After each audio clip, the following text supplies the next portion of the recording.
the Fantasy Football Fanatics podcast with your hosts Griffin Palmer, CJ Hickman, Jason Cabrera, and Ryan Mitchell. Hey everybody, welcome back. Welcome to the show. It is Friday, May 12th. This is the Fantasy Football Fanatics podcast, and I am your host, Griffin Palmer, joined as always by my co-host and analyst, CJ the Hitman Hickman and Jason Cabrera. What's up, guys?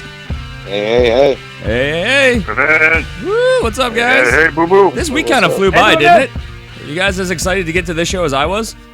Yeah, man. A little bit. RBs, let's hit it.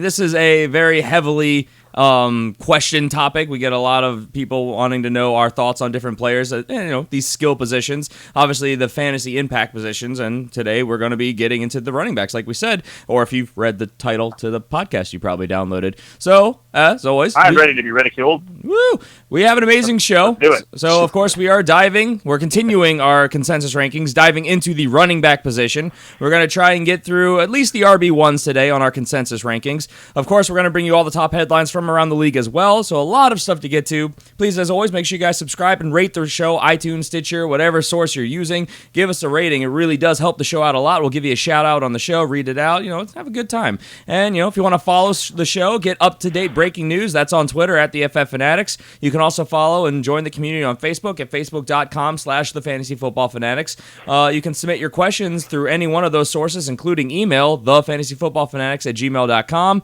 And, of course, if you want to go a step further and actually support the show, we really appreciate that, and we give you some nice perks as you go, including bonus episodes every single week, and that is found exclusively on patreon.com/thefantasyfootballfanatics.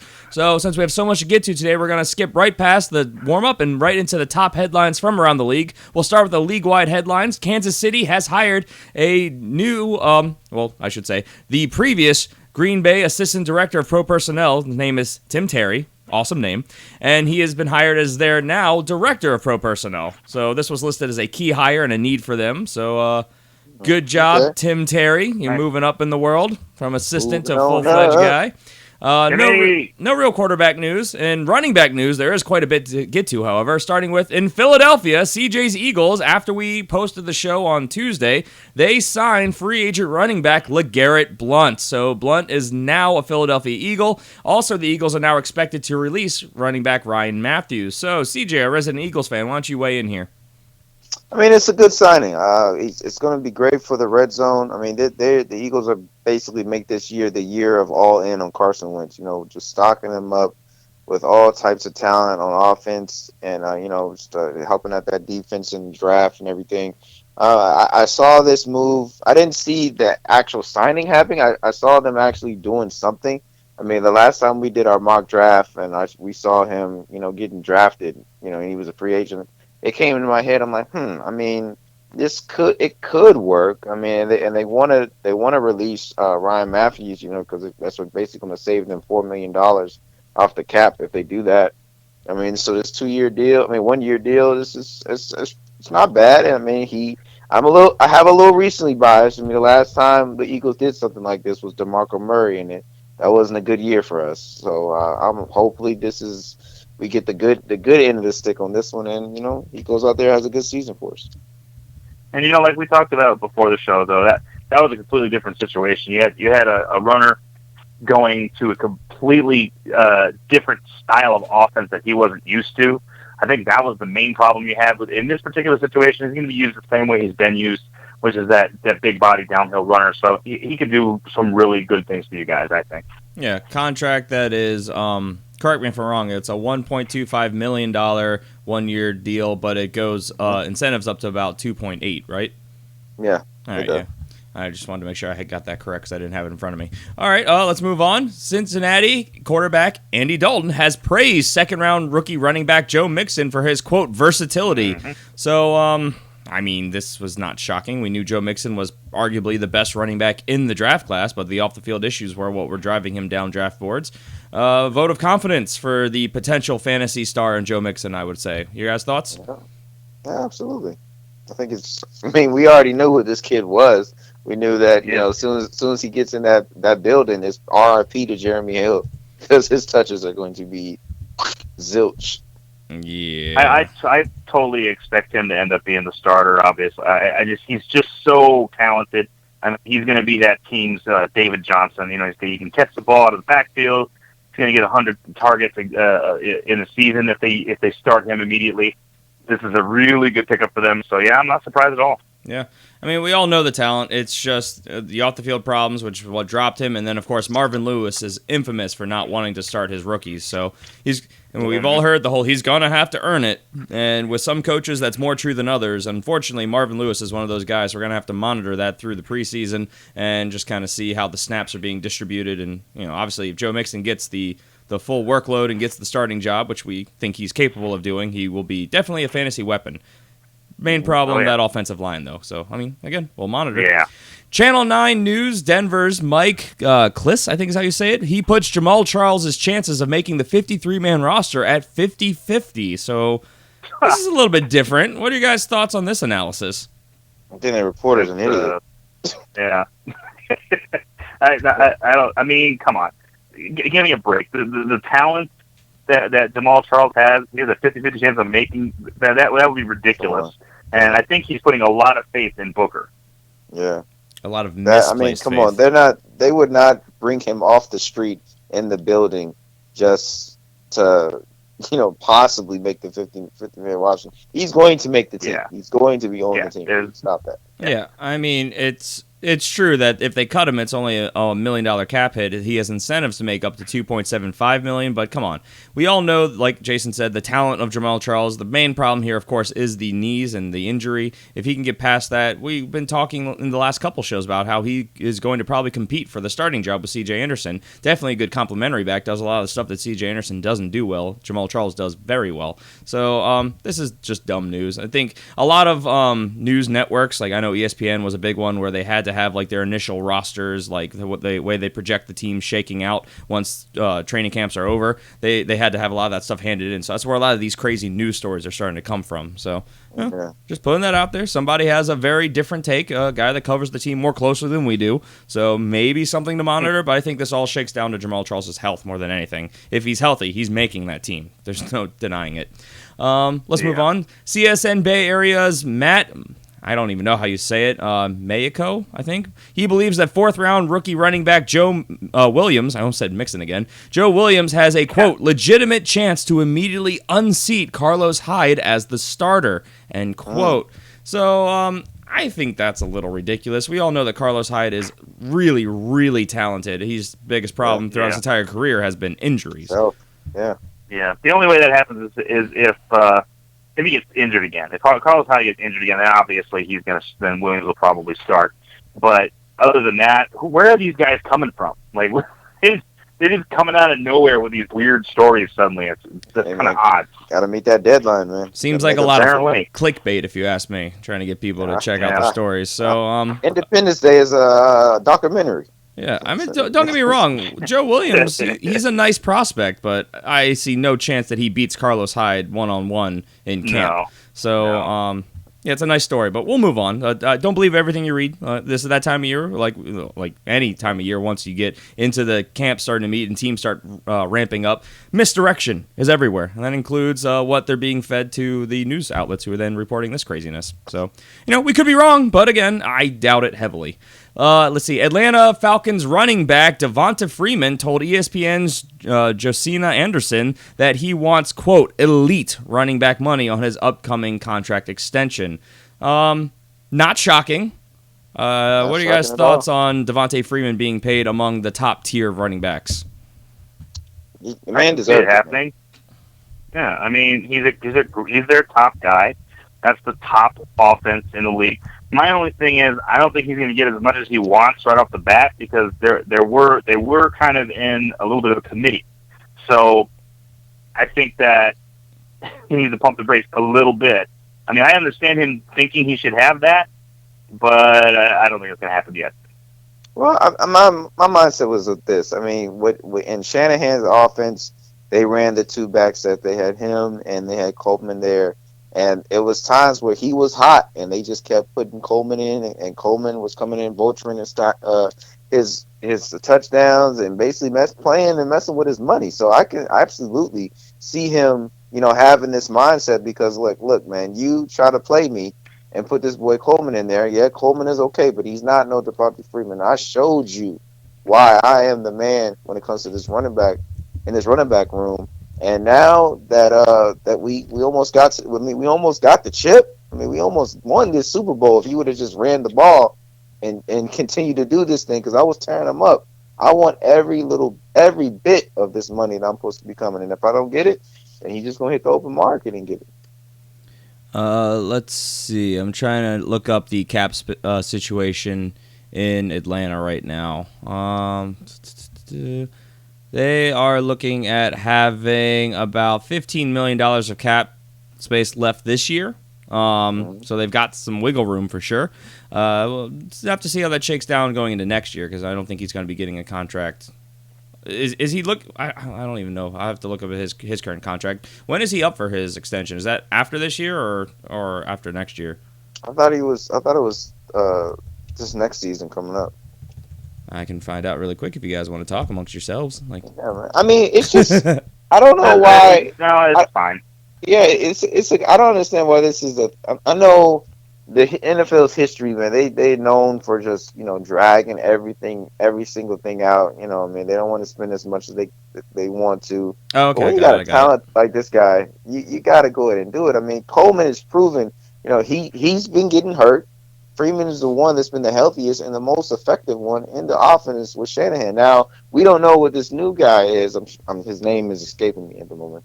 The offensive coordinator, how he's going to run, with his running backs, or what he's like to do with his offense, because Freeman might be just a straight up feature back, and then Coleman becomes the relief hitter. So that might another reason why he should be able to get another payday, because he's the guy there. Steve Sarkisian is the one you're talking about, that's something we talked about a while ago, talking about how he is a one running back type of guy, and he likes usually the downhill, like north-south runners, which Coleman is more of. I don't think that he unseats Devontae Freeman, though, but obviously we won't know until we see it. And I was right. Devontae Freeman, this is the final year of his contract. He's up to be a free agent after this season, so he's probably looking for that extension now. And I mean, they got $15 million of wiggle room, depending on how they structure it. They'll probably be able to get it done. I have to look at the upcoming years and how they have obviously their cap stretch out, but I don't see them franchising tagging him. So if they don't do his extension, I think he's gone. No, I don't think they're going to let him walk out the door. They'll get it done. Let's see. Let's move on to the wide receiver news, where Buffalo Bills second-round rookie wide receiver Zay Jones suffered a knee injury in OTAs. He is believed to be it's believed to be, I should say, a knee sprain, and he is expected to miss some time. So, obviously, something to pay attention to. A guy that we were all very excited to look at running opposite of Sammy Watkins. Reports out of Arizona, including comments from starting quarterback Carson Palmer, are indicating that wide receiver John Brown looks stronger and more explosive than he has in years. Of course, this is following a productive offseason of him getting healthy, having surgeries, things of that nature. So, Jason, our Arizona Cardinals fan, specialist, I don't know what else to call you. Why don't you weigh in here? Person, guy, Chairman, resident, chairman, dude, cheerleader. Thank you. You're welcome. I have the legs for it. No, so God. John Brown not only had left turn there. John Brown not only had the sickle cell trait issues that he had last year, which really ravaged up his legs, made him very weak. They also found, as I mentioned in the past, they found a cyst in his backbone, and they were able to remove that. He's had a lot of time to heal. He's had the opportunity to get right. And we're hearing from everyone from Carson Palmer all the way to Steve Kyman and Bruce Arians that he looks like John Brown again. He looks explosive. He looks fast. He's running sharp routes again. And as much as the offense ran through and will continue to run through David Johnson going forward, John Brown's the missing piece of that offense. When he was healthy in 2015, you were looking at one of the best offenses in the league, because they had that number one wide receiver that was able to stretch the field, make explosive plays, and ridiculously fast with the ball in his hands. So, I mean, yes, everything we're hearing is positive about John Brown. He's happy in the locker room again. He's smiling. He looks like himself from 2 years ago. So it definitely gives us a glimmer of hope that we're going to see that 2015 John Brown again. I mean, of course, we know how instrumental he was to that offense moving, because though it may not have always reflected in fantasy, he was always burning past defensive backs, so people were purposely getting holding calls and pass interference calls to keep him from scoring. So it doesn't show up for fantasy, it doesn't show up on the stat sheet, but I mean, it gets a player like David Johnson in scoring position more rapidly. He is an essential piece of the offense. So glad to hear this. A guy who was definitely a letdown in fantasy last year, but of course, lots of health reasons that contributed to that. And let's move on to some tight end news, where Pittsburgh Steelers have released tight end Ladarius Green. So there it is. It was this isn't shocking news. We can say that. What are your guys' thoughts on this? I mean, sad news. I'm gonna comment on this when we broke the news on Twitter. It's just sad that he never really got the chance to get healthy, get right, and be able to get a part of this offense, because that was one of the main things that attracted us to this last year free agency when he came there. Like, oh man, just think about the possibilities. Him linking up in this offense. It's just money all across the field at every position. You're just going to be able to get a part of the Steelers offense, and then be able to get good points. And he just never got right, with the concussions, and then it was the knee injury. It just kept lingered and kept going on, and you just never really got to see what this guy could have done in this offense. So it's just sad and unfortunate that it happened, but I'm happy that he can be able to get healthy now. I mean, I feel like he's probably was pushing himself and probably wasn't being patient with the process, trying to hurry up. And I understand. I mean, this is your job, this is your livelihood. But at the end of the day, this is you only get one shot at the body, man. So you got to take care of it. Yeah. 1 year removed from signing a 4-year, $20 million contract. And like you said, this was a guy who, talent-wise, ability-wise, and in that offense-wise, had all the potential of being a top 5 fantasy tight end, but we never got to see it materialize because of all the reasons CJ just talked about. So anything you want to add, or you want to move on, Jason? I'm not surprised. I mean, like I said before, the guy just is not on the field for him. And, he like we said, he's great.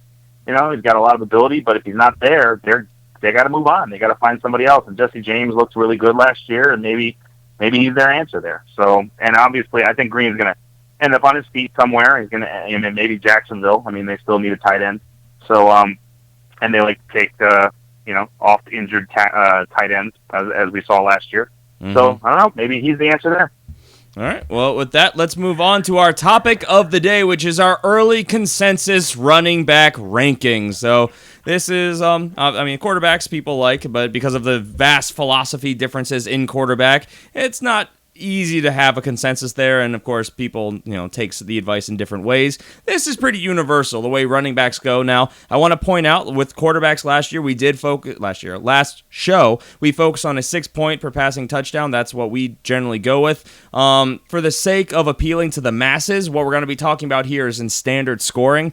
Just extrapolate that forward into half point or full point PPR, whatever your preferred scoring format is, but for the sake of our discussion here, we're focusing on standard. That's kind of the fun here. These are not final. We want to point that out to everybody. These are early rankings. These are going to probably change as early as by the time you're listening to this. So it's just where they are right now. Exactly. These are not right answers. We don't know. We can't see the future. Obviously, if we could, we would be millionaires because we could just play fantasy, daily fantasy, and just keep winning lots of money. But our goal here is to give you our thoughts, kind of show you where we have them, give you all the information so you can take that and make the best informed decision that you can based on your team, your league, your scoring, whatever the case may be. So, a little grain of salt with everything we say there. We'll start with our number 1 consensus running back, which was a unanimous selection of David Johnson, Arizona Cardinals running back. Again, we had him number 1. All 3 of us have him as number 1, so we're starting off on the right foot. It's the only time we're going to all be in agreement. And the masses agree with us. He's currently going as the number 1 drafted fantasy running back in mock drafts, going as, there's 3 guys that have all tied, but in most drafts, him going as the 2nd pick in the first round, which doesn't make sense because that would make him the first pick in the first round, but I'm just telling you what the stats are saying. So guys, David Johnson, number 1. Why is he the number 1 running back in fantasy? Let's start with Jason. Well, look, he had 120 total targets last year, over 2,000 total yards, 20 touchdowns. By far, just blew away everybody else. He was that offense all year. He was the Arizona Cardinal offense, and he did everything well. You know, he's a beast. He can run strong between the tackles. He's extremely fast, deceptively so. He's got a long gait, so it doesn't look like he's moving very fast. He's blowing by everybody. He's shifty. He can do it all. I mean, that's the bottom line. The guy does everything. So that's why he's number one. Yeah, just like Jason says, man, he's basically.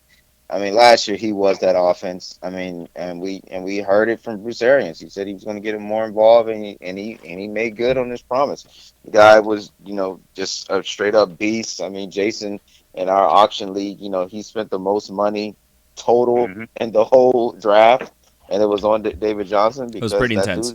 It was really intense. I mean, I wanted to get a part of that, but I just could not find myself to spend that money.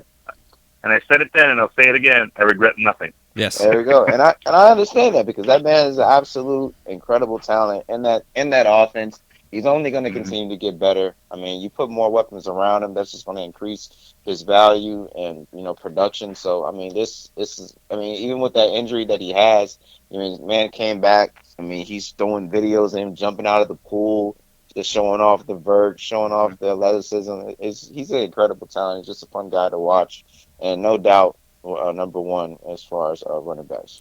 Yeah, I mean, he tied an NFL record, which he was on pace to probably beat. But of course, he scared everyone, fantasy fans alike, with that injury that he suffered in the final game of the season. But he was fine, so thankfully. But I mean, just a massively explosive player, and even though everyone knew that the offense was running through David Johnson, he still was able to average 4.2 yards per carry.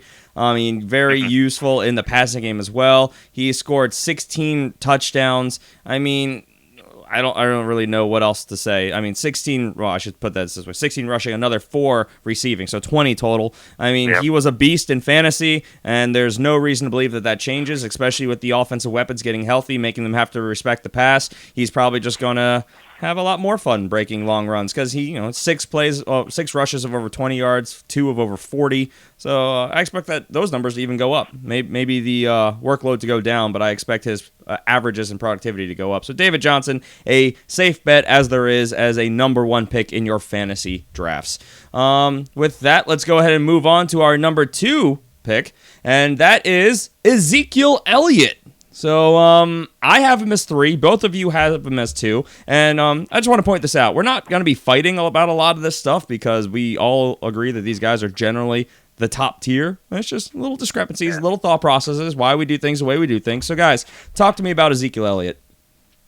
Well, Ezekiel Elliott, man. I'm sorry. Go ahead, Jason. Do you think? I was just going to say, like you were just saying, there's not going to be a lot of argument here because if you take Le'Veon Bell over Ezekiel Elliott, no one's going to call you an idiot. Spoilers! Le'Veon Bell is ridiculous. Oh, come on. Like, they don't know who the top 3 running backs are. If you're listening to this show, you better. Right? Ezekiel Elliott out of Dallas last year was a rookie. A rookie. Okay? He ran for 1,631 yards, 15 touchdowns on the ground, 1 touchdown through the air. Okay, that's ridiculous for a rookie. And not only that, he's going to get better. He's going to get more passes going his way. One of the things that they just quoted him saying recently was once he got into the second level of the defense, he usually just kind of protected the ball because he didn't want to make any mistakes. Now he thinks he's going to do a little bit more with the ball once he gets into that second level. He wants to actually kick it up a notch and start making moves and stuff. So we might even see more yardage coming out of this guy. And by the way, still running behind arguably the best offensive line in the league. So that's why he is most definitely my number 2. Yeah, man. He had an absolutely phenomenal season last year. I mean, you got a rookie beating all types of, proven running backs, and he goes number 2. I mean, people are looking at him getting them that high. There's a reason why, because this dude's talent is ridiculous. Like Jason says, he's going behind that Dallas offensive line, one of the best offensive lines in the NFL. This is going to be his second year in the season. I can only see him getting better. and then the surrounding talent that's behind him. I mean, you're gonna get Des Bryant coming back another year. Hopefully he's healthy. You got a smarter, a more savvy Dak Prescott coming in there, man. Look, this Dallas team knows the formula of what they need to do, and what they need to do is run the ball, and they're going to continue to run the ball with Zeke, and that's just going to be just more opportunities to get more points. Yeah, I mean, you guys basically said it all. Now, we talked about last week with Dak Prescott. Sophomore slumps are a thing, but I'm not too worried about Ezekiel Elliott. He's got the mentality. No. He's got, obviously he was given the workload. I expect it all to continue to grow and him to become more explosive, more versatile. Just continue to become a better and better fantasy weapon. Do you guys have any concerns about him at all? Not really. I would like to see him more involved in the passing game. I agree. That. That's the only thing that I can see him taking another step in his game. I'm very excited to hear, like what Jason said, that he felt like he was more conservative. Once he got to the second level, he just wanted to protect the ball. I mean, I've seen him in college, and when he gets to that second level, he has magic feet. I mean, if he could start translating that to the NFL his second year, that's going to be even more dangerous. Yep. 5.1 yards per carry was his average. Oof. So 322 carries, 5.1, 15 rushing touchdowns. He did have one receiving touchdown as well. He was money. My only concern with him, and again, this is splitting hairs, is simply that that defense way outperformed itself last year, and then they lost a lot of talent. They brought in a lot of guys, obviously, in the draft, and they really obviously weren't able to do much in free agency because they were already basically at the cap when the new year began. So my only concern is that what if the games get a little out of hand, they have to go more to shootouts, that he's going to have to transition more to the passing, like CJ was saying earlier. Only 32 receptions last year, and we know from seeing the tape and seeing his history in college, he's got the ball skills and the route running to be able to be more involved in the passing game. So I want to see him take that next step, and that's what's really going to make me very confident behind that beast of an offensive line and Ezekiel Elliott, being that locked and loaded top-tier running back. I don't think there's any way he doesn't finish as one of those guys, but that's one of those things that would help me sleep at night a little bit when I'm investing this high of a draft pick into somebody. All right, so with that, let's move on to Le'Veon Bell. Now, Le'Veon Bell, he was our consensus number 3, as he is currently with going in drafts, which we're so far, we're 3 for 3. David Johnson was number 1, Ezekiel Elliott number 2, Le'Veon Bell number 3 in the ADP. Well, if you're looking at drafts going on right now, I had him 2. Both of you had him 3. So this makes sense. I'm assuming you guys are going risk aversion here, which is why you have him drop down to 3, correct? Partially. I mean, okay, great. He's great. He's absolutely great. Okay, he had a lot of targets last year. He had the second most to David Johnson's 120 targets. He had 94 targets. So he gets used a lot. 616 yards passing, 2 touchdowns there. So, and he only played 12 games. So, I mean, yeah, his production is high, and he's really, really good. But he has only completed 1 season in his entire career. And he's never gone over 1,400 yards. Meanwhile, Ezekiel Elliott just did over 1,600. So partially it's risk aversion, but partially Ezekiel Elliott's just a safer bet behind that line. Yeah, I mean, you look at the total offense of the Steelers. And then that offensive line, man, he's a safe bet. I mean, he has great chemistry with Ben Roethlisberger, very patient runner. Their offensive line is not that bad. I mean, it's probably top 5 in NFL. It's just, with him, it's just like Jason said, it's just about the injury concern, and then the consistency and knowing that he can be able to play a full season and you can be able to get all the maximum points out of him. But if he doesn't do that, that's where he drops off. I mean, and if 3 from 2 is a drop off, I mean, hey, listen, come on, picking apples and oranges. Not a bad drop. It's not a bad drop. I mean, but he is a guy that you can be able to plug and play. You just want to make sure his head is right, off the field. There's no suspensions when it comes to that he's not putting stuff in his body he's not supposed to. But outside of that, just pure talent in the field, he's amazing. You just want to make sure that he can stay healthy. That's the only thing that alerts me when it comes to Le'Veon Bell. So basically, you guys proved my my question right there. So the main thing was risk aversion because Yeah. of So the off the obviously field you issues. didn't listen to what I said. No, Griffin. I heard the What first I part, but then said you was wrapped around to that point. 1,600 yards for Ezekiel Elliott. Le'Veon Bell has never rushed for that many yards in his entire career, and that was Ezekiel Elliott's rookie season. So I like Le'Veon Bell, but I think Ezekiel Elliott is probably going to be more productive. Well, I will put it to you this way. Le'Veon Bell was on pace for getting to about 1,700 yards last season if he had played a full season. So I don't want to discredit your point. He has not done it, exactly. But it's mainly risk aversion. That's why I think most people are avoiding him. Bottom line, he finished number 5 last year. Yes, it is. He finished number 5 despite only playing in 12 games, as we covered. However, he was only 0.3 points per game behind David Johnson, and he did that while scoring 11 less total touchdowns. So, I mean, the production and the yardage are insane and how much he's used in that offense. And I don't expect that role to change at all going into next year, where we're not sure exactly the shift that David Johnson's going to be, because obviously he was the workhorse. He was the entire offense last year. They're going to want to try and even that out a little bit more in Arizona, you have to believe. Where Le'Veon Bell, you expect, what you saw is what you're going to get. Now, that being said, I agree. David Johnson should be number 1. We like him. There's less risk with him, but I'm just saying the upside for Le'Veon Bell is easily fantasy RB1. There's just that risk factor with him. Obviously, the injuries, the suspensions, all that stuff, which is why you roll the dice, and I have him drop down a spot, and you guys have him drop down a spot even lower than that. So, regardless, we all agree, and universally, everybody agrees that these should be your top 3 fantasy running backs. No surprises here in our top 3. I believe. So let's go ahead and move on to the number 4 fantasy running back on our consensus rankings, LeSean McCoy. Now, CJ and I both have him at 4. Jason, you have him at 5th. His ADP is going as the 4th running back taken, as the 7th pick in the first round. And I think the arguments for are pretty simple. I mean, he obviously lost Mike Gillislee, which was the big, scary factor, this powerful running back behind him who was taking a lot of the red zone work. So you know that offense, Sammy Watkins is inevitably going to get hurt. Zay Jones is already banged up. So LeSean McCoy is going to get as many touches as they can possibly give him. So, I mean, the sky's the limit for LeSean McCoy. When he's given a workload and he stays healthy, he has been nothing short of an RB1. So,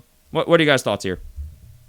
Yeah, I see him. I mean, just like how basically David Johnson was the offense of the Cardinals, I think this is going to be a shift this year for Buffalo, and I think LeSean McCoy is going to be that. I mean, just like you said, there's no competition behind him in the backfield, and then everybody else that's around him, you're dealing with injuries. I mean, look, you got Sammy Watkins. His history is just littered with littered with injuries. And then you see Zay Jones, he's already injured off the break now with a knee injury. They're going to want to protect Tyrod Taylor, so they're going to run the crap out of the ball with LeSean McCoy. And they're going to use him in the passing game. And he's very dangerous on both of those fields. And he's just, he's a great running back. Look at the numbers that he put up last year. The man was awesome. And then they work better together with Tyrod and LeSean McCoy being back there. They work hand in hand, and he always does good in that offense. I'm a little concerned about, the offensive coordinator that was there. Now he's in San Diego. He schemed and put LeSean McCoy in great positions to see him succeed, and he had great games. Now being there, it kind of like the same approach, how the Bengals offense ran with Hugh Jackson. It took a fall. So I'm a little concerned about that and see how they do. But just off of pure talent, he's number 4. Jason? Yeah, I agree. 5.4 yard average. That's pretty good. He's been hurt a lot in the last 2 years, and honestly, I kind of was hoping that the Bills were going to trade him to somebody or get rid of him, because I would have liked to see him in a better offense. But he is going to be the guy in Buffalo, and that's going to get. And with Gillislee gone and all that, that is going to uptick his touches, I believe. So, and it's not bad at all to have him on your team. Just be aware of the injury bug. Yeah, well, I mean, obviously the injury bug is a serious concern, but I also want to point out they got who was it? DeMarco Patrick fullback who is one of the best run blocking fullbacks in the league. So I mean, they're definitely committing with, as we kind of expected, with the offensive coordinators that they have and just the whole coaching shift, that they're going to be really trying to be focused on running the ball and then using that to set up the deep pass. And I expect LaShawn McCoy, if he can stay healthy, to be a monster yet again in fantasy. He didn't look like he had lost a step from anything I saw last year. And mind you, he's 28 years old. He'll be 29 at the start of the season, so he's still right around that prime area. And, you know, you think about this injury concern with him, and he plays banged up, but he doesn't miss a ton of games throughout his career. We think about that being a big problem for him. But if you look at his stats, 15 games, 12 games, 16, 16, 12, 15, 15, 16, it's not like he's missed a whole season or a large chunk of a season at any point. So LaShawn McCoy, I really like this year. 13 rushing touchdowns, of course, 1 receiving, and we know he's got the ball skills to get more receiving touchdowns than that. I expect him to just get a ton of carries and touches, and if he can stay healthy, he will return on value at the, what do we say it was, 7th pick of the first round as the RB4. So, love LaShawn McCoy this year. Now, this is where we start getting a little bit more in the discrepancy area. It's wonky here. I'm going to preference this, and CJ knows where I'm coming from here. I hate myself for where I have this next guy ranked because I have been anti this guy most of last year. Actually, I would say pretty much all of last year. So I'm just going to say it, and all longtime fans will know where I'm coming from. But number 5, our consensus number 5 running back. You might think you know who this is, but it's not. It is Melvin Gordon. Los Angeles Chargers sneaking up to number 5. Now, I have him at number 5. Wait, I thought I had him at number 6. I have him at number 6, sorry. CJ has him at number 5. Jason at number 7. So, guys, talk to me about Melvin Gordon. Well, I'm the most high on him, so I'll go first. Well, listen, Melvin Gordon, I mean, Griffin is going to say, it was just because of the situation and the injuries that were plagued the team last year. And I can see his point. But overall, the production was there. This guy, he was insert. He had a horrible rookie year. And the sophomore season was so much better. He flowed there. What's my man's name? I'm trying to remember the coach there. Keith. This is wonderful radio. Winston Hunt. Ken Winston. Yeah, Wiz, he's an offensive coordinator there. He runs the ball. He's great. But now you got Anthony Lynn there, the same guy that I was talking about that helped the Bills running game to be what they were. That guy's there. He believes in Melvin Gordon. I see Melvin Gordon getting a lot more opportunities, just like it was. Man, I'm so in love with that Chargers offense. It's going to be ridiculous. But Melvin Gordon, he is going to be absolutely amazing this year. And the only thing is injury concerns. I mean, he got injured towards the end of the season. That was tough. He was about to break 1,000 yards. I mean, that was a heartbreaker. I wanted to see him do it. But, if he's coming back healthy, coming back strong, he's in an awesome offense, man. There's no weaknesses on each side. So, everything just looks like the stars in his favor this season, man. So that's why I got him number 5. Jason? I'm the lowest on him. I have him at 7, and I actually have been contemplating dropping him even more. Yes. The reason I don't like him at all is 3.9 yards a carry, under 4 yards a carry. I don't like it. I don't like that. They didn't have a good offensive line last year, Jason. I understand that. He still doesn't have a good offensive line, and they didn't fix that. So, I mean, that's my problem with Melvin Gordon. He has not wowed me yet. He has not shown me why I should believe in him yet. He has not broken 1,000 yards yet, and he's a 1. He's their guy. So he has the opportunity to. As you mentioned, this offense is going to be very good. I think they need to get a little bit more help on the offensive line. But overall, he's going to have the opportunity to do well this year. And he's being drafted very high from what I've seen. I've actually seen him go as high as 3 or 4. So people are high on him. I'm not yet. I have him down at 7, and again, I'm still thinking about dropping him. But for right now, it seems fine to me. And I've been pooping on him a lot. But let me just say this, okay? He has a lot of athletic ability. He is very, very good.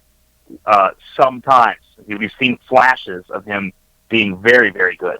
So if he can do that all the time consistently and stay healthy, because he has not completed his season yet, if he can stay healthy and do that, then he could be extremely good to have on your team. Right now, I'm not very high on him.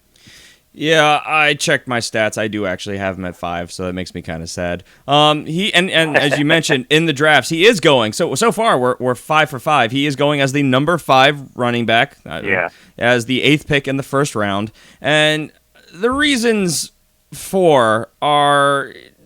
There are plenty of them. For starters, they didn't bring in anyone to compete with him.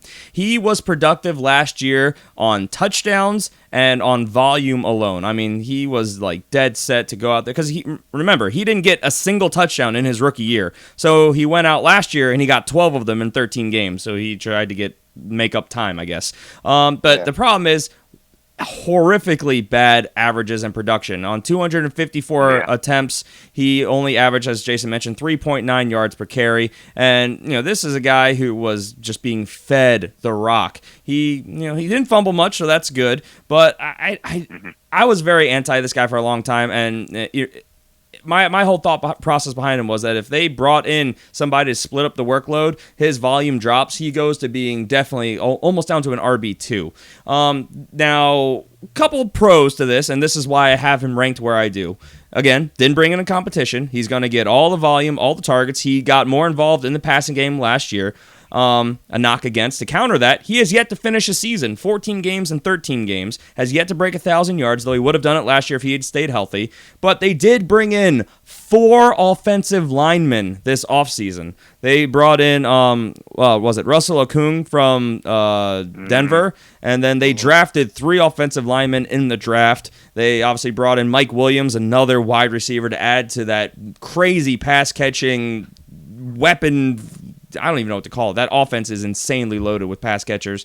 They're a red zone offense. That's for sure. They have 5 very good wide receivers, 2 very good tight ends. So all of this is going to make it so that they can't stack the line, which is going to, in theory, should help him, with his running lanes, maybe get his averages up. So I mean, look, as long as Melvin Gordon stays healthy, he's going to get the volume. He's going to get the opportunity. He therefore should land right around here as an RB1, and here we have him in the top 5, and that's what he was on pace to finish as last year before he went down and costed me a league or 2. So maybe I'm a little bit salty.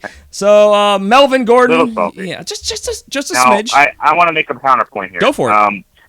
I mentioned that the offensive line is still not that good, and the reason I say that is because they drafted some guys.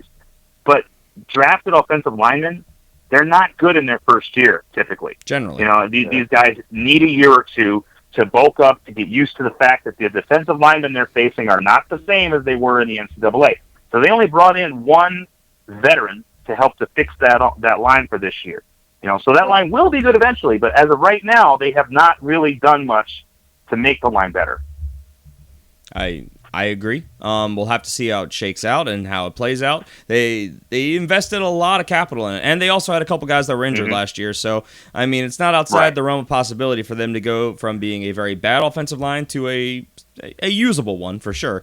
So, we'll see. And again, the volume alone is going to get you fantasy production with Melvin Gordon. So, I have him at 5. That's why I have him at 7. Yeah, I want to drop him. I think if I had him down at 7 or 8, I'd feel better about it. But I don't know. I'll revisit that down the road. Let's move on to our number 6 running back, which is Jordan Howard, Chicago Bears. So I have him at 8. Both of you have him at 6. He is going as the number 6 running back off the board as the 11th pick in the first round. Tell me why we should still have all this faith in Jordan Howard. Let me explain you a thing. Go for it. Mr. Palmer. No, by all means. I like Jordan Howard. Let me explain it to you. 5.2 yards a carry. Yes. That is awesome. 1,300 yards in his first year. That is phenomenal. In his first year, as the starter. That's phenomenal. 15 games, he missed a game, but that's okay. Only 6 touchdowns. That's why I'd like to see him improve, is to get some more touchdowns, get into the end zone a bit more. And, by the way, they brought in 2 quarterbacks to compete with each other, who both are unproven, and we have no idea how good they're going to be, if they're going to be good at all. They're their entire receiving core looks like something off the kiddie menu. You know, you just like, I don't even know what to get. Do I get the really bad fries? Or do I get the really bad chicken fingers? What do I get? You know, their receivers are not horrible, but they're not great. So it looks like a very vanilla offense moving forward, which means we're going to see a heaping helping of Jordan Howard. So he may touch the ball 20 more times this year. I mean, Jordan, once again, this is another a reason why I'm thinking that this might be another David Johnson scenario, man. I want to say category. This is another David Johnson category, man. This guy is going to be the offense for Chicago. Just like Jason mentioned, man, the quarterback situation is atrocious. They don't know what they're going to do there.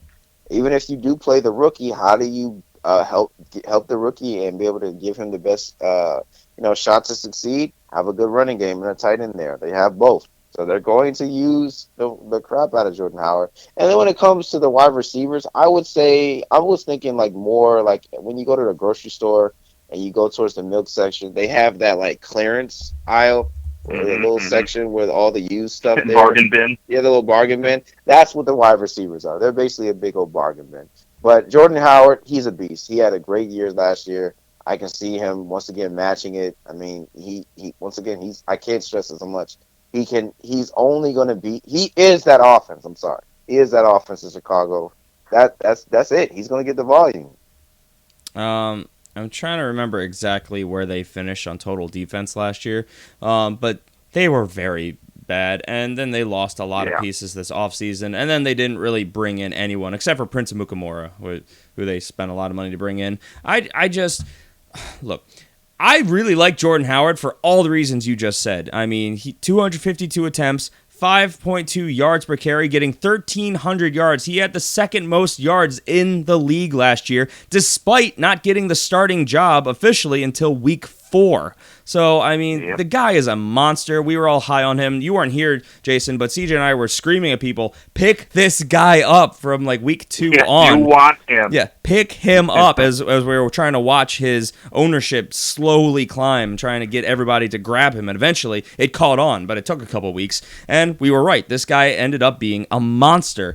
It's just a lot of the concerns that Chicago's going to be playing from behind that has me really kind of thinking he might see a slight decline in his production because as much as we love Jordan Howard, Jeremy Langford is their pass-catching back more there. Jordan Howard, he did get 50 targets throughout the year, 29 receptions, so I mean not the best best job as a pass catcher, but he was involved for another almost 300 yards. He did get a receiving touchdown as well. So he can play that role, but it just concerns me that if they're playing from behind, they're going to have to abandon the run, and that could hurt your fantasy production with obviously then some quarterbacks who are not necessarily the highest on and wide receivers that were not that high on and a tight end, which is very good when healthy, but he's not usually healthy. So Chicago is nothing against Bears fans out there because, I mean, I'm sure you guys... This isn't news to you. I'm expecting the Bears to...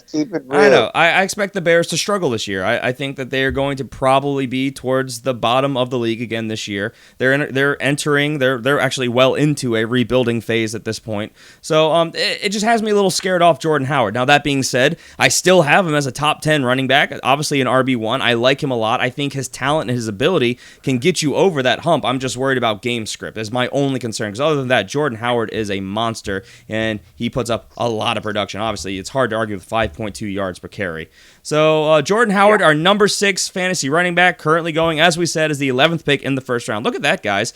The top 6 running backs, their ADP is exactly the order that we're drafting them in as well. Now, this is where we get a little bit of a discrepancy.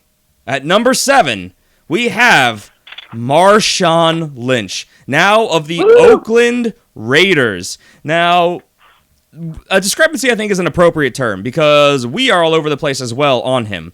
Now, he is going as his ADP right now is the 17th running back off the board as the 4th pick in the 4th round. I think we all expect that to climb or else we wouldn't have him as our number 7 consensus running back. Now, I have him at 9. CJ a little bit lower at 11. Jason, you have him all the way up at number 4. So why don't you go ahead and bang the table for Marshawn Lynch? I had a lot of soda when I was doing this. That's fair. These things do happen. No. Okay. Hey, come on now. All right, now listen. 2011 through 2014, when he was healthy, the guy was absolutely ridiculous. Always over 1,000 yards by several hundred yards. 2012, he went 1,590 yards. Okay, 4.2 yards a carry over that time frame. 85 yards a game over that time frame. Only 85 yards a game. Okay, this isn't a guy that's breaking hundreds of yards. You know why? Because he was playing behind that Seattle Seahawks offensive line, which is notoriously not so great. Okay, so for running anyway. So you take that, as beastly as he was through that time frame, okay, and we're talking about double-digit touchdowns every single year like clockwork, okay, until he got hurt in 2015. The guy's been off a year. He's had time to rest. Okay, he's a gym rat to begin with, so he's been in the gym. He's still healthy. He's still in good shape. He now goes to Oakland, who has arguably one of the best offensive lines in the league, and they're going to lean on him a little bit. This guy's going to get better production. He's going to start going for 100 yards per game. He's going to get touches. He's going to go well over 1,000 yards. And like I said, here's a guy that did 1,590 yards in 2012 with a team who did not have the greatest run blocking offense, and he ran for 5 yards a carry. Now he's behind a better line. This is the best line he has ever run behind. Imagine what he can do with that. So basically, the reason he's low on a lot of people's lists is because he was off for a year, and everybody's concerned about that. But this guy's a running back. Okay, he knows what he's expected to do. He's been in shape. He's always in shape. I fully expect this guy to come in and just tear up some offenses, some defenses, rather. Listen, Jason, I agree with you. There's a lot more check marks than it is minuses when it comes to Marshawn Lynch and, him going by in there. You mentioned the offensive line. You mentioned the young great quarterback, the receiving core, everything that's there. They actually have a full team around, that can be able to support him. But, once again, I get how everybody's thinking. That's kind of why I had him a little outside of my top 10 just because of the age. And that he took the year off. That year off, it can be a plus and it can be a minus. It can be great because he's getting rest and he can be able to go out there and be effective. Or it can be a minus that he can have rust on his legs. He can be a little more. He can be a little sluggish at first, and they're probably not gonna. And this team, the Oakland, at the time still it's Oakland Raiders, but I still see them. They're going to use him sparingly. I don't really see them running the ball a lot when it comes to him and running him to the ground because they have playoff aspirations. I see them they want to use him and utilize him when it comes to those late week 14 and on when they go to the playoffs because that's what they want to get those motors running, build that great momentum that they have there because they have a tough schedule this year, so they don't want to burn him all the way to the ground. And they don't have him when they really want him, and then when it comes to the playoffs. So I don't really see them using him when it comes to that much during the season where it counts for us in fantasy. I still think he's going to be a good fantasy player, but I just don't see them, burning him into the ground. Yeah, I don't want to go too much further in on this because we're already almost out of time and we have another 5 or 6 guys to get to. But yeah, I agree with everything that you both have said, pros and cons. Year removed from football, that has pros and cons. He desperately needed to get healthy. He played all 16 games in 2014, but we knew he was banged up, never really got right, and obviously got knocked out of half the season in 2015. So you have to assume he's healthy, just if he's back in game shape, which with a year off could be really tough to get into. There's being in shape and then there's being in game shape, two very different things. You hear about these very fit guys that can't pass one of these teams' physicals sometimes. So just a concern. Obviously, he is 31 years old, which is where that cliff gets rather steep at the running back position. A lot of tread on his tires. But look, he is a monster of a running back. Incredibly productive, as you mentioned, with bad offensive lines. He's now behind a great offensive line that, again, as we've said many times, Latavius Murray, who had a lot of the measurables to be a great running back, but a lot of cons with him associated as well. He managed 12 rushing touchdowns behind that offensive line last year. So, point that towards Marshawn Lynch and the talent that is Marshawn. You have to assume that he can, at the very least, replicate those numbers. And all that lands you with a fantasy running back one. The question, of course, being, and this is where the concern is, which is why I think he's going where he's going in the 4th round as the 17th running back right now. People just aren't sure. I think they're waiting for more information situation, risk aversion. It's really all it is. But he has the talent and the ability and the opportunity to probably finish all the way up as high as where Jason has him as a top 5 guy. So why not? Let's move on to number 8, Devontae Freeman, Atlanta Falcons. We have him as our consensus number 8. He's going as the number 7 running back in drafts right now, as the 12th pick of the first round. CJ and I both have him at 7. Jason, you have him all the way down at 16. Why are you so down on Devontae Freeman? Oh, Jason. My main problem with Devontae Freeman is I mentioned this during the season. I hate when there's 2 top running backs in one place. I hate it. I can't stand running back by committee. Now, Devontae Freeman is, and again, these are just my preliminaries, okay? So I'm thinking about moving people up and moving people down, and Devontae Freeman's one I'm definitely thinking about moving up. And he finished great last year. I mean, he was the 6th overall guy last year, I think, over 1,000 yards.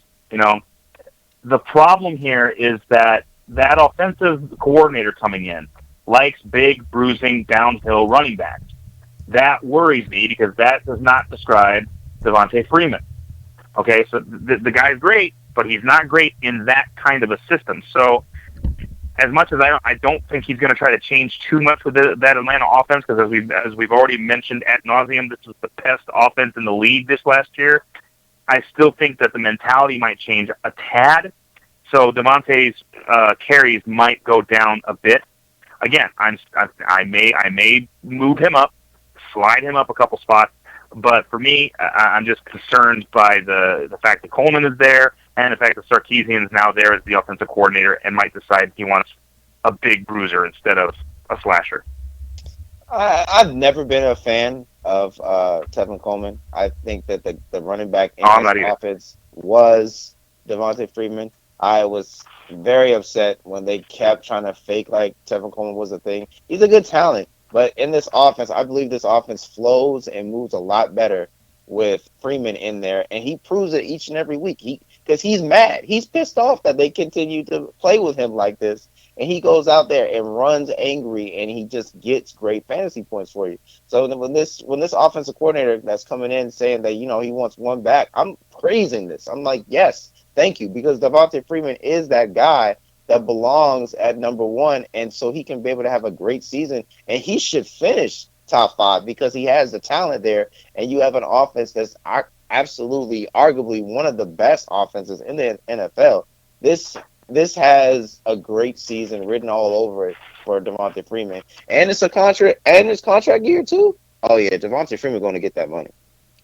I am scrolling through a couple different websites right now trying to find the analysis that I saw, but Devontae, and I agree with the sentiment, Jason, completely. Running back committees are murder to fantasy football, but there are exceptions to every rule, and that exception for that rule is, well, I should say the exception for that rule is in Atlanta, where Devontae Freeman was actually more productive when Corey Coleman was in. He was averaging... Tevin Coleman. Thank you. I was right the first time. Mixing names. Thank you, CJ. Tevin Coleman... he was, I wish I could find it. He was good for, I believe it was about an extra 50 yards a game. So just more production, and that whole offense moved better while Tevin Coleman was healthy. So it's definitely something to keep in mind, even with Coleman there. It's not a reason to downgrade Freeman, because that's just the way that it works. Now, as we know, Kyle Shanahan, the brilliant mastermind that turned Atlanta into this powerhouse offense last year, is gone. We've talked about that extensively. We've talked about how Sarkisian is a one running back type guy.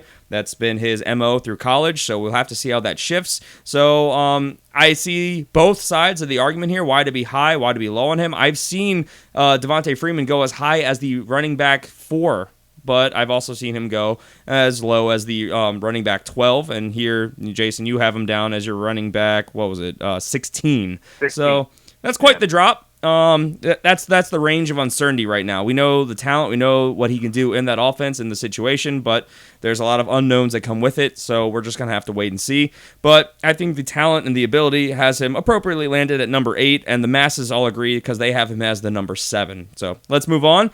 A guy that, again, there's a bit of discrepancy on, not so much with us. We're all pretty much in agreement here, but across the industry. At number 9, we have Lamar Miller of the Houston Texans. Now, we all have him pretty much identical. I have him at 11. So does Jason. CJ actually the highest at 10. He's currently going as the number 11 running back off the board as the 8th pick in the second round. So, guys, talk to me about Lamar Miller. Why should we still have confidence and faith in a guy who, by a lot of measurables, let us down last year? Well, I'm the highest on him, so I'll go ahead and go real quick, man. Listen, Lamar Miller, you saw what happened last year. It was a dumpster fire. I mean, the Houston was fed, a hope and a dream on Brock Osweiler, and they were good for a couple weeks, but then the jig was up, and then we realized Brock Osweiler was hot garbage. So they forced him to throw the ball. And so what they did is they killed the running game. So Lamar Miller didn't have those great holes that he had before. And then he had to start working in the passing game. Brock Osweiler couldn't get him the ball, so that made a drop in his numbers. So I feel I put that on the quarterback situation that why Lamar Miller wasn't that successful, because you got to have something there, and if nothing's there, then we saw with Todd Gurley, we're going to talk about later on. If they don't do anything when it comes to the offense, it's going to hurt his game, and that's exactly what happened to Lamar Miller. This year, I see, because they got a quarterback and Deshaun Watson, I feel like he's probably going to be the starter. He has a unique piece to this offense. I mean, a versatile guy that can be able to mobile, and he's great in when it comes to when the lights are on, he's that guy. Jason and I don't like the fact that he's probably going to start early, but what can cover that up is a good running game, and that's what Lamar Miller is. He's a great running back. That he can be able to flow and move in this offense, and I see then that he's probably going to have I don't know about a great year, but I see him having a decent season with Houston, man, because they're going to want to keep the pressure off of Deshaun, and they want to run the ball. So that's my take on Lamar Miller. Jason? Yeah, the same way you felt about Melvin Gordon, that's how I feel about Lamar Miller. I hate myself for putting him this high, but he's undeniably that high. I mean, he had a bad year last year, as we said, but he still averaged 4 yards a carry, over 1,000 yards, only 5 touchdowns. Again, that's one of my knocks on him. I don't like the fact he doesn't get a lot of touchdowns. He's been pretty healthy through his career. He's only missed a couple games, so that's all good news. I'm really concerned they're going to start Sean Watson. And honestly, regardless of who they start, it could be Watson, could be Savage. Either way, they're going to have to lean on this run game, because neither one of those two guys has proven themselves to be able to pass well in this league. So Lamar Miller's going to get a lot of touches. He's probably going to be a very important piece of this offense. That's why I got him this high. Yeah. Look, Lamar Miller, we were high on him as a show last year. He finished as the running back 17, so that's a bit of a downer. A lot of that, as we've already covered, he missed games. He missed a couple games. He was playing through injuries through the majority of the season as it was, and because Brock Osweiler was so inept at moving that offense, all of it fell on Lamar Miller's shoulders, so he was playing through injury against stacked lines all season long. He's never been that big downhill running back. He's always been that explosive, shifty guy that you give him a little slot, he shoots through it, and he's off to the races. So he's played through injuries in seasons past, but they caught up to him last year with a heavy workload. He obviously 268 carries in 14 games. Still broke 1,000 yards, only 5 touchdowns, but it was hard to do much more than that where you're having a stacked front 7 against you, because they were not respecting the passing game at all, because they didn't need to. It was not a threat. They could just do man in the back, and they were just blitzing left and right. 1 receiving touchdown. You'd expect them to do a little bit better than that. But all these are votes of confidence to me, because I think that regardless of what they do at quarterback, it will be a step up. I think that offense gets rolling a little bit better. That defense is playoff caliber, so they're going to keep them in games to keep the running backs going. Dante Foreman is more of that north-south guy that's going to really be a complimentary back to Freeman. So maybe a little bit of concern in the red zone, but he didn't get a lot of touchdowns last year as it was. But I think this really helps him as well, because it's going to keep him fresh. If he needs a spell, he can take it. He'll be able to, as they both wear down the defense, therefore do what he does best, exploit openings, and he'll still be the pass-catching back. So he's still going to get a lot of volume. He's going to be the lead back. I'm very high on Lamar Miller, though I understand everyone's hesitations, because believe me, I was burned by him just as much as everyone else last year. But, injuries happen, and bad quarterbacks, I guess, happen as well. So Lamar Miller, little little side note too on this. Deontay Foreman, Yep. not just a north-south runner. He's very quick, very fast. He is. He can catch out of the backfield. So that's another thing that worries me a little bit about this. He is, but I don't expect him to supplant Lamar Miller in that role. So I think he'll be a great option to pick up if Lamar Miller goes down again. Don't get me wrong, grab him then. Mm-hmm. But I'm just saying I understand both sides of the argument with Lamar Miller, which is why I kind of have him as a low-end RB1, but I still have enough faith in him to put him as an RB1, as do we all. So and the industry as a whole has him as the RB11, where we have him at 9. So as a show, we're a little bit higher. Number 10, a guy whose name you probably expected to hear a little bit earlier, but there's plenty of good reasons as to why you haven't. Number 10 is DeMarco Murray of the Tennessee Titans. Now, he is our number 10 running back across the industry. He is the number 8 running back, going as the first pick in the second round. Now, I have him at 6, CJ at 12, Jason at 14. So I'm assuming you guys have him this low because it's risk aversion. We're not necessarily believing all the news that we're hearing out of there. We're expecting Derrick Henry to take that next step into his production. Would I be correct in that assessment? Absolutely. All right, well, tell me more. Go on. Well, listen, DeMarco Murray, he did great. He did great for them. I think this was a great resurgence of his career, going to a system that fits him and that plays his style. But to be honest, you saw, as the season was going on, that he started to wear down. And Derrick Henry was starting to show that, he's a great talent, like we know he was, and that he should be able to get more touches, which he end up doing, but it should be even more going to this season. I'm not really a big believer in DeMarco Murray because I believe Derrick Henry is better than him, to be honest. So I'm looking to see that Derrick Henry starts to take a bigger role, which means that his touches and DeMarco's effectiveness in the offense is going to decrease. So that's why I have him, number 12 for me. Jason? Yeah, the exotic smash mouth thing wasn't very exotic. So I wasn't all that high on that. Now I'm a believer in DeMarco Murray. I really like DeMarco Murray, but the thing is with those two, again, this comes back to my running by committee. Hate it, don't like it. I'm never gonna believe in it. And DeMarco Murray is a perfect example of that. This is a guy that led the entire NFL in 2014, 1,800 yards. Just had a phenomenal season with the Cowboys. He has the ability to do that, if he has the right kind of offense, which he sort of does now. But the Titans started adding pieces for Mariota to throw to. I think they're going to want to go a little bit more throw heavy than they've been in the past, so that's going to take away from him. And as we've mentioned, Derrick Henry's coming on strong, and that is a very good young back. So eventually he's going to supplant DeMarco Murray because as good as Murray is, he's very vanilla, whereas Henry is a little bit more athletic. So, that's why I have him rated as low as I do.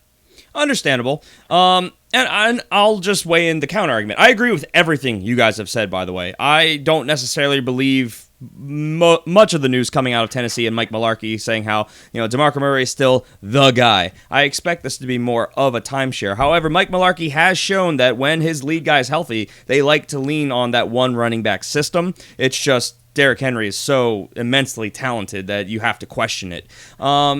The Titans, we know their commitment to running the ball. That's what they do. Their whole exotic smash mouth, which, as we said, was not the most exotic thing, but they were committed to it, and it was productive for them. Yeah. And they have spent the majority of this offseason trying to upgrade the weapons around Marcus Mariota. So I think that, obviously that will eat into some of the production of the running backs, but as a whole, they were running against stacked lines last year. The only wide receiver that was really drawing any type of coverage was Rashard Matthews. Tajay Sharp was a big bust, and behind them, it was really a bunch of nobodies. So I think with more open running lanes, I think it keeps DeMarco Murray fresh, and I think that, and we all kind of agree that he was very good to start the season. He did wear down with the workload, but I think that if Mike Mularkey sticks with his philosophy, this offense is able to keep rolling. They'll be in the red zone more often, so maybe, though all the red zone production doesn't go necessarily to the running back as it did, I think that if they're in the red zone even more so, it's going to level out. So I have a lot of faith in DeMarco Murray, though I am ready at the drop of a coin to shoot him down my rankings if we start seeing in training camp and a lot of news reports coming out that,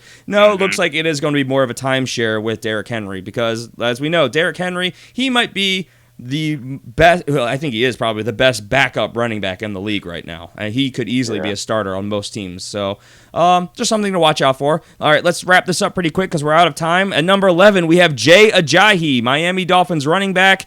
We're a little spread out on him, but not terribly. He is going in the industry as the number 9 running back, as the second pick in the second round. I have him at 12. CJ spot on at 9. Jason at 13. So, guys, talk to me about Jay Ajayi real quick. Well, since I'm so high on, I'll go ahead and just real quick. Okay. But, man, he had a good year last year. I can see people's concerns on him because of the injury history, man. But I see this Miami offense, man. They surprise a lot of people, man. And I like the chemistry that they build from last season. And I see that they believe in Jay Ajayi. You know, they had a Circus Soleil of running backs last year, man. But I think they found their back in Jay Ajayi. And I think Jay Ajayi is going to be effective in this offense coming this season. Jason? Here's my issue with Jay Ajayi. You know, he drives me nuts because there'll be games where he won't do much, and then there'll be games where he'll explode and just go crazy and run tons and tons of. What do you have, like 200-yard games or something crazy? 3. Three, right. I mean, that's wonderful when you have him in those weeks, but then the next week when he does nothing, it's like, ugh. So I can't stand that. That annoys the crap out of me. That's why I got him as low as I do. Now, if he can sustain those 200-yard games are great, but I would much rather him run, 100-yard games throughout the entire season. That would make me much happier to see that out of Jay Ajayi. I think he's got the ability to do it, and that's why I have him way up at 13. But I got to see it. They did have injury concerns when it comes to the offensive line as well. You know what I mean? Right. Yeah, that's true. The offensive line did get banged up. That is something that you have to take into account. But bottom line, he finished as the RB11 last year. And mind you, he didn't actually come in as the starter. He didn't get a big workload until about week 5 because he was behind Arian Foster. So we want to point that out. He finished as high as he did, 1,200 yards and change, almost 1,300 yards, averaging almost 5 yards per carry, while missing essentially the first quarter of the season as far as large workload. He didn't see his first game of 20 attempts until week 6. So pointing that out, yes, he was very up-down. He had weeks of 14 yards, 28 yards, 33 yards, 42 yards, then a couple 200. So that's the kind of fluctuation you're dealing with. He has injury concerns, as we talked about in the past. He is like a ticking time bomb with his knees. Not exactly sure when that's going to go, so you have to roll the dice there. But it is Adam Gase, and Adam Gase's offenses are fantasy gold. They are offensively explosive offenses. So you expect that he's going to be an opportunity to be a productive running back for yardage, for scoring opportunity. He does catch the ball as well, so that's definitely a pro for him. So, I mean, I get all the arguments that he's getting, both for and against, which is why I kind of like where we have him ranked right now. He's kind of a polarizing figure, though. So, I don't know. I like the roll of the dice, but I wouldn't want him as my RB1. I mean, we have him as a low-end RB1, but I'm hoping I could swing around and get him as my second RB in a perfect world. That's a perfect draft if you could. Yeah. If you have Jay Ajayi as your top running back, you might be wanting to swing around with your next pick and grab another high-end running back because you're going to want to try and solidify that position a little bit because the inconsistency week to week, just based on what we saw last year, that's our sample size, was one of those things that, like Jason said, and I pointed out statistically, was very, it was a headache. Was probably the best way to put it. There was no good way to predict it. And just like you mentioned early on, I forgot what team we were just talking about. But they were out of a game a lot of time. They had to do shootouts because their defense, when it comes to the cornerbacks, they did not help them at all. So they did upgrade that a little bit. So hopefully the games get a little more competitive. They can stay more on schedule. Yeah, and I mean his receiving touchdowns could go up. He didn't get any last year. 27 receptions, that could go up easily and keep him in those games. So I don't think he's really got any threats behind him for a majority of touches. We know Kenyon Drake is there, which everybody really liked last year, but Jay Ajayi has obviously solidified his role in that offense. So he had a great album last year. Thank you. So with that, let's move on to our final running back of the day, our number 12 consensus running back. And if you're not sitting, maybe you want to sit. If you're driving, maybe you want to pull over because this could be a little shocking. And at number 12, we have Todd Gurley, Los Angeles Rams. Wow. Now, I have him at 10. CJ is at 8. Jason, at 18. And honestly, Woo! I completely understand. So I can get it. let's start with all the negatives, because no matter what, you have to reality check last year. So let's start with Jason. All right. First off, Todd Gurley finished as the running back 20 on the year. Okay, so that's one of the reasons I got him. I actually rose him up a couple spots. What drives me nuts about this situation was the fact that not a whole lot changed for. Yes. No, I was saying he did. I was looking at a wrong stat. I can hear you. Yep. I had him. Okay. I was looking at something which said that he was at 17. I was like, wait, what is this? I was looking at something wrong. Sorry. Continue. My fault. That's all right. What drives me nuts is that not a whole lot changed for the Rams, other than the fact that they moved from St. Louis to Los Angeles, got themselves a new quarterback. Okay, so that's wonderful. Got a quarterback. You would expect that means, okay, he's going to run the ball a lot more. And yeah, 885 yards, 3.2 yards per carry. That is not good. Only 6 touchdowns. He just didn't look like himself. He didn't look good. I don't know what his issue was, but I watched him all year because I had him on my team, and he just underwhelmed all year, just didn't do anything. So my concern is that first year was a breakout year because no one knew what to expect from him, and then everybody realized what to expect from him, and they all decided to just load up against him, and that's exactly what happened, and they destroyed him. Now, hopefully, for the Rams' sake, which I hope doesn't happen because, NFC West, but hopefully Jared Goff pulls his head out of wherever it is, and starts being able to connect with those receivers, which, again, there's another problem, and is able to open up some running lanes for Todd Gurley, because he was really the offense last year for them. And that's pretty horrible given he only went 885 yards. So I'm concerned that nothing has changed for the Rams. They haven't really done anything to help him, to fix the situation there for him. So I think he's going to have the same kind of year this year. Yeah, it's tough, man, and that's why I had him. At 8. I'm being a little optimistic. I'm thinking that the additions that they made, in the offseason, bringing in some wide receivers to help out Jared Goff.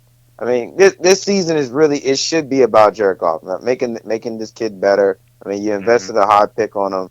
But, what you in doing that for Jared Goff, you're in turn going to be helping Todd Gurley, because this team, they went off the success of Todd Gurley 2 years ago and thought that, hey, we're just going to get a young quarterback and, we're going to get our quarterback in the future. Then we're going to be good because we got a running game. But, hindsight, we see that you need to add more pieces to this passing game, because your veteran quarterback did not so good, and then when your rookie quarterback came in, you guys did even worse, because you didn't have enough weapons around so that Todd Gurley does not get just smothered at the line and just forcing this team to throw the ball. I mean, that's the one thing I agree with Jason. They didn't really do that much this offseason outside of getting a couple of receivers. But when it comes to offensive line wise, I mean, you get the guy, one of the Bengals offensive linemen. That's a plus, but you need more. And I with those pieces being made, I just hope that everything is working out, because I mean, they get a new head coach. The guy that was offensive coordinator for the Redskins. He's coming there. I can see that being a plus there. There's a lot of things that can make this look better. That's basically what I'm trying to say. But you're going to have to see it on the field, because a lot of this is going to be, handcuffed to what Jared Goff does. Yeah. Bottom line, you guys have kind of hit on everything, so I don't want to harp. The problem is, Todd Gurley, we know he's talented. We saw that coming off injury, he had the 4.8 yards per carry average, where he was basically the only weapon on that offense in his rookie year. Last year, with an increased workload and being healthy, he averaged 3.2. So that's not the trend you want to see. And the biggest problem by far was the offensive line. No running back in football was hit quicker than Todd Gurley. He was being hit in the backfield or within 1 yard almost every single play. If you watch the film, that's really where the problem was. Now, they did sign Andrew Whitworth, so that is a drastic upgrade to the offensive line, but that's really the only move they did, so, I mean, it's worth noting. But you also have to remember that they have a complete overhaul in that town. Sean McVay is going to come in, and I have 1,000 times more faith in than Jeff Fisher ever on his best day. Yeah. So I have faith that Sean McVay will help to transition into a system that will be more beneficial. He likes to run the ball, and I think he's going to have schemes that are more creative. And I just, with all the weapons, as we mentioned, that they have drafted, they're going to have to stay off the line a little bit, and that little bit of breathing room could be all it takes for Todd Gurley to get into the second level. So, with the talent and the opportunity, but this is a make-or-break year for Todd Gurley. If he repeats this year, his third season, and he does not have a good year, we're going to be sitting here next year talking about this again like, well, we know the story. Todd Gurley, you're looking at him as what he finished last year as a low-end RB2. Probably be saying that again this coming a year from now. So, Todd Gurley, I get why he's polarizing and why we're so spread everywhere from 8 to 18 in our individual rankings.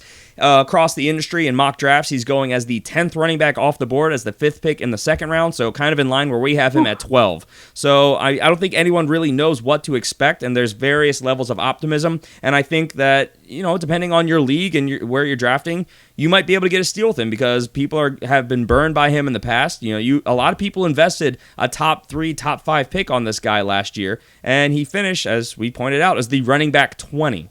So that's, based on return on value, that's a huge bust. So, you might be able to get him for a steal if people are not plugged into what's been happening, and they just thought, well, Todd Gurley, I'm not drafting him. So, things to point out, and that's our list. So, with that, let's go ahead and get out of here. That's going to do it for us today. Make sure you guys tune in on Tuesday where we will, let me fix my English here, be continuing our running back rankings. We'll be going through the RB2s and the waiver wire targets, the top streaming options, things of that nature.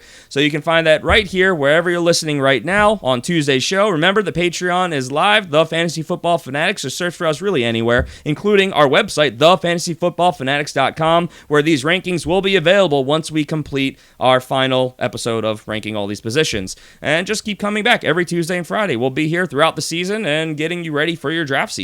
Any parting thoughts, guys? Just keep on coming back. Coming back. Wow. So yeah, please give us a review. And like we mentioned before, we're going to probably be doing an iTunes review challenge for spots in one of our listener leagues. So if you guys give us a review on iTunes, we'll enter your name into the hat to potentially join our listener league, and we'll give you a shout out on the show. So that's half the fun. And of course, easiest way to follow us and keep up with the show is on Twitter at the FF Fanatics, or individually. I'm at GPalmerFFF, CJ is at CJ Hickman89, and Jason is at Jason Cabrera13. So with that, everyone have a great weekend. We'll talk to you on Tuesday, or catch our post show exclusively on YouTube, where we'll talk about a lot of random, off-topic, fun stuff. Get to know us a little bit better. All right, take care, guys. Bye. Life in the fast lane.